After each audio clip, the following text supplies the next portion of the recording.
now I'm just like kind of upset because argument with my mom. I don't want her to be upset. I don't want my family or friends to be upset because I ride a motorcycle. But at the same time, I don't want to have to constantly make compromises in my life to appease somebody else's fears. And it's like I said, whenever anybody else wants help, oh, then you're a genius. But if I want to do what I want to do, then, you're an idiot for doing that, if it's something that scares them.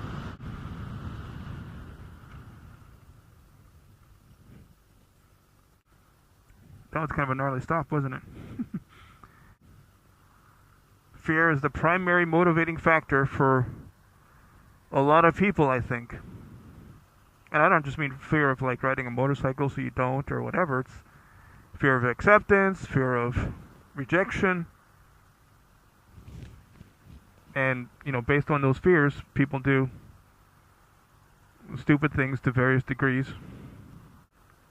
And I've never really bought into that. When something starts to makes me feel like I don't like heights, for example. So I'm not going to go parachuting probably. It's not because I'm afraid of it, I might die. It's because I just don't like the idea of being up high and falling. I don't see anything rewarding or whatever about it, and it's not. But I'm not afraid of dying. I just don't like it. Like somebody who doesn't like, whatever, chocolate. Some of us do, some of us don't. They're not afraid of dying. They just don't like the taste. Nothing wrong with that. Everything isn't for everybody. It's fine.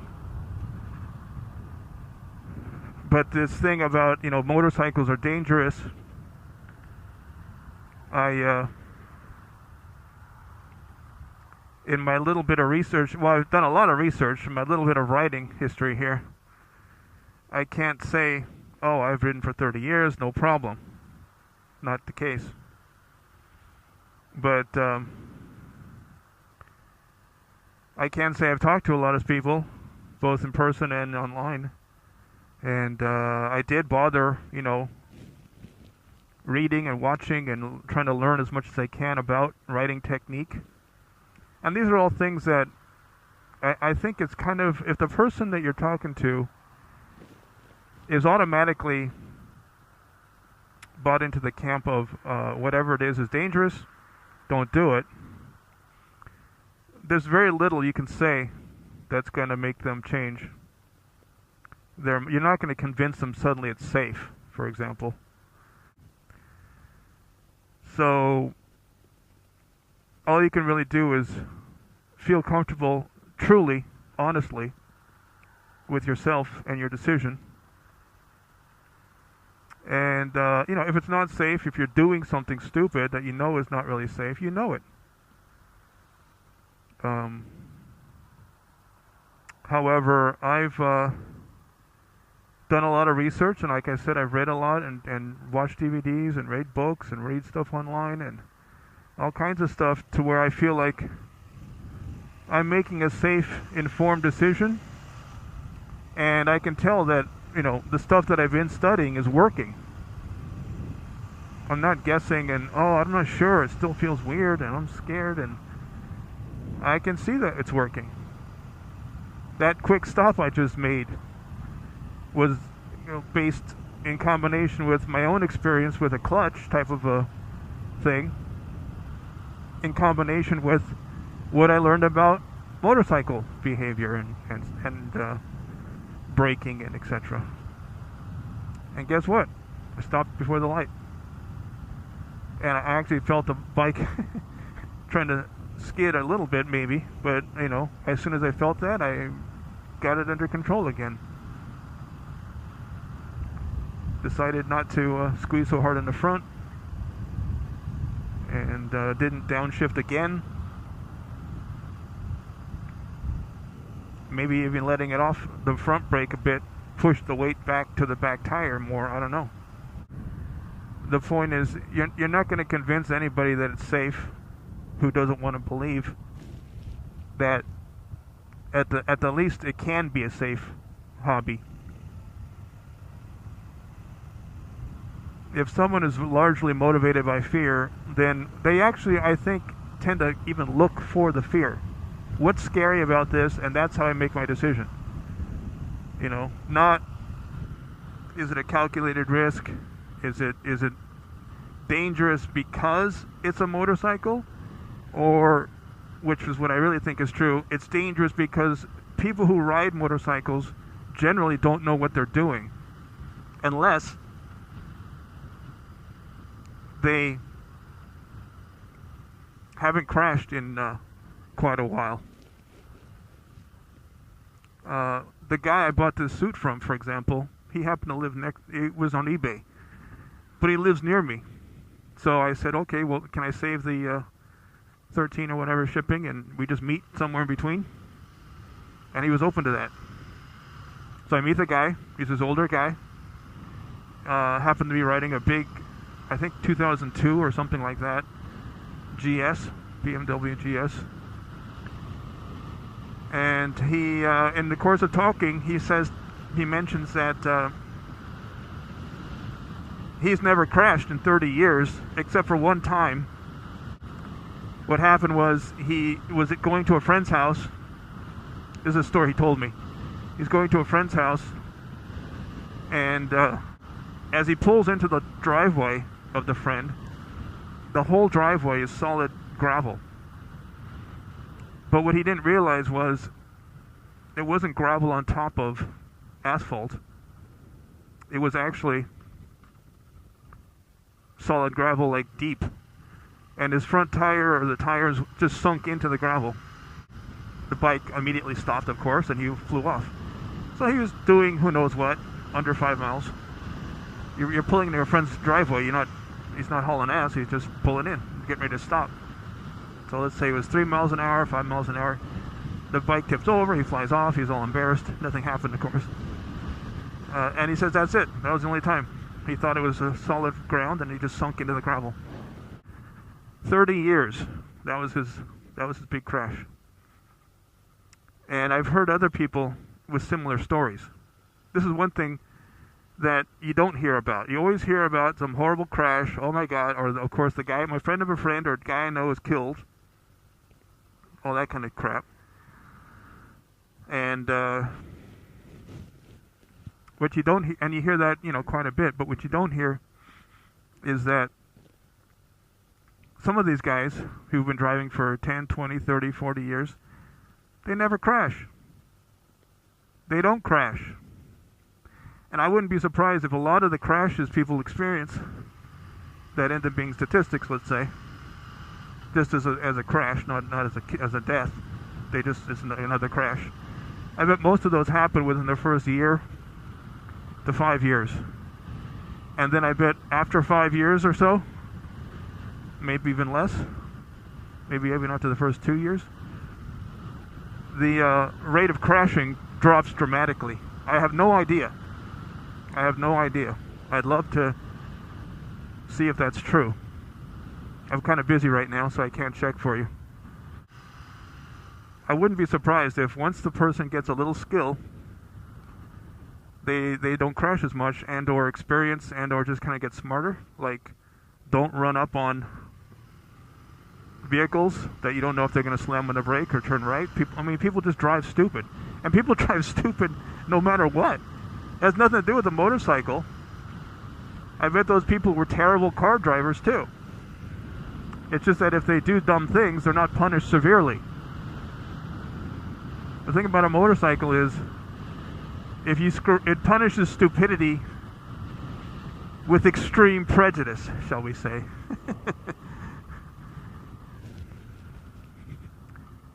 Gravity and momentum make for very, very strict disciplinarians. If you don't play right, if they let you know immediately, because that energy's got to go somewhere. You're going down the street at 20 or 30 miles an hour and then suddenly you're flying. That's still 20, 30 miles an hour. Now if you're doing 60 or 70, it's got to go somewhere. If it's not going to go into the brakes and through the tires, into the ground, or dissipate as heat in the brakes, for example, that force has got to go somewhere. A lot of it goes into suspension, but if you do it wrong, it goes into your body and you go flying. And it seems like people who just start buying these bikes, they want to be sporty, they want to be cool, they think they're racers or I don't know what. And so they hop on these things and then they don't crash in the first 2 days. Suddenly they're gunning it. They probably used to ride a bicycle, so they have an inherent sense of two-wheel balance and how to control it a little bit. But the forces involved in a motorcycle are so much greater than on a bicycle that, you know, you can really get into a lot of trouble real fast, especially if you don't know and don't have any really knowledge to base any of your judgments on. It's all kind of just guesswork. If you haven't done any research, you've never done even an MSF class or any kind of class, any kind of reading, you've never watched a DVD on writing or read a book, how do you know what to do? How can you know? You're just guessing. And guessing is not a good way to figure out what to do, you know. That's because on a motorcycle, that means you have to guess right all the time, since there's very little room for error. Once you get above, let's say, you know, 15, 20 miles an hour, you really don't want to make mistakes. Mistakes hurt. Bad guessing hurts. So, with all that said, I can see how people in general, especially moms, think, oh, it's dangerous and you're going to get killed or you could get killed and blah, blah, blah. But in the end, it's like, I have to say that if someone hits you, it's because you didn't see it coming and you weren't paying attention. You know, when you're on this thing, you got to pay attention 24/7. And by that, I mean every single second. You know, unless you're just alone. If there's nobody else on the road, all right, you can step it back a bit. But if you're surrounded by cars, intersections all over the place, lights are changing, people are popping out of driveways, you need to act like they're about to get right in front of you and not drive down a residential street, for example, in the middle of the day at 45, 55 miles an hour when anything could come out from behind, you know, these parked cars. And you have no idea. A car could pull out. A ball might bounce out. A dog might jump out. A kid might come out. Literally, you have no idea, and it could happen at any second, and it probably would happen right as your front tire starts to cross. And you can imagine how much that would suck. Yeah, that's a fast way to a fucked up day. And it's all just paying attention, really. Because you don't have to drive that fast. The guy popping out isn't the one who fucked up. They're just doing their normal shit. You can't blame idiots for doing stupid shit. That's why they're idiots. They're doing stupid shit. If you're smart, if you're supposed to be the smarter one, then it's your job to not let them fuck you up. For example, here, I'm not worried about someone pulling out. I'm not going to floor it because I am concerned with the cop I just passed. Again, be aware of the surroundings and drive accordingly. You know, I'm not worried about a lamppost about to crash into me. If I want to change lanes, I look. I don't just trust the mirrors. I make sure there's not someone on that side. There could be a motorcycle sneaking up on my blind side. I might not see it. I'm expecting a car. I don't even notice. Something small like that. Maybe as I'm turning right, somehow magically, there was a guy on a bicycle. Could be right on my shoulder. I have no idea. Look. People don't even look, and they don't look in the car either. So they take those same lousy driving habits to the motorcycle. But essentially I feel it's the driver's responsibility at all times. And, you know, that probably is not going to make any of the moms feel better. But the fact that the writer acknowledges the consequences and responsibility of the choices and actions taken, that's just going to make you, in the long run, say, hey, it's been 1 year, it's been 2 years, it's been 5, 10 years, I'm still okay.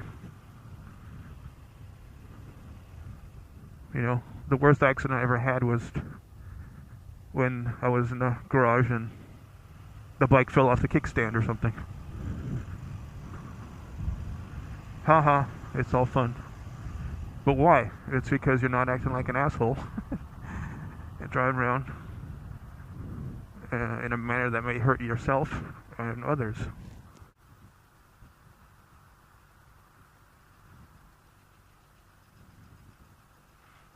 It's not really hard to be reasonable, actually.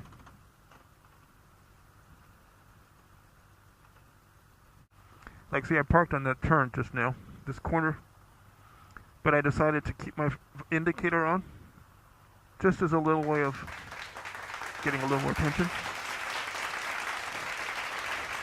Whether or not it worked, I don't know, but it made me feel better.